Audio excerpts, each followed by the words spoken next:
So, for a quick recap, on the left we have the project pane, which is our files. We've changed it from Android to project, so the folders and files are exactly as they are on our computer. We've got the big section in the middle, which is our code editor, and we've got the toolbar on the top right. So back to the code editor now. If we look above the big editing area, we can see there's actually two tabs, which reflects two files, mainActivity.java and activity_main.xml. Now very soon in the next section we'll be taking a deep dive into what these are and what their purpose is. But on a very simple level, we have mainActivity.java, which is our programming code where we make the app do things and react to things. And then we have the activity_main.xml. That's our layout file. That's where we tell Android where we want things on the screen, what we want to put and where. So just to give you a chance to see a couple of new views in the app, let's click now on activity_main.xml. Okay, and again, wow, we've got a whole lot of new stuff and information to look at here. This is where you can, if you want to, drag and drop different elements onto the screen. Depending on the setup of Android Studio and which version you've got, you may see one of three different views here. If we can just look now over to the very top right of this section, just near the side pane, we've got these three icons here, and if we hover over them, we have Design, which is the current view, which is just a visual representation of the screen.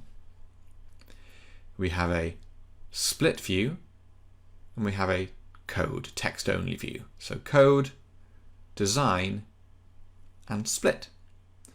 Let's just quickly click over to the Code view. Okay, this is a bit more familiar in terms of looking like our main activity.java. It's just pure code.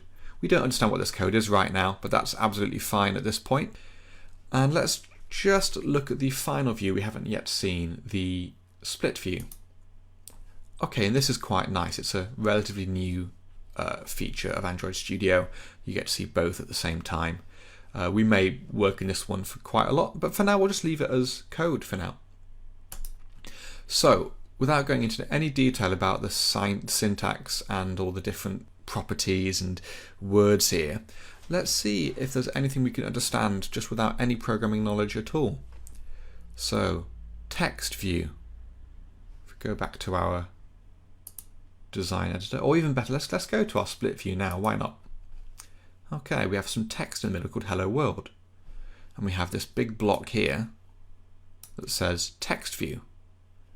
So we could probably guess that this block kind of corresponds to this. And when I click here, I see that the design preview is highlighting this. And what's the words we see on the screen? Hello World. Okay. Well, I wonder if we can look back to our code and find this Hello World exclamation mark. Let's have a look. You find it? Android : text equals speech marks or inverted commas, Hello World. So what do you reckon that we could just change this text here and then update the app accordingly? So let's just put something in here. I don't know. This is my very own text. I made it. Okay, you can type whatever you want. I recommend that when you do code along and do things where you're typing in text, do make it your own. Put something funny. Mention your dog if you've got one, or anything that will really personalize it to you.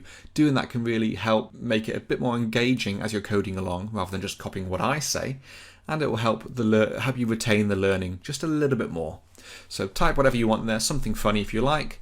You get a big yellow warning. We don't really worry about that right now. Now if I look at the split view, okay, it looks like in my design editor my change has been reflected.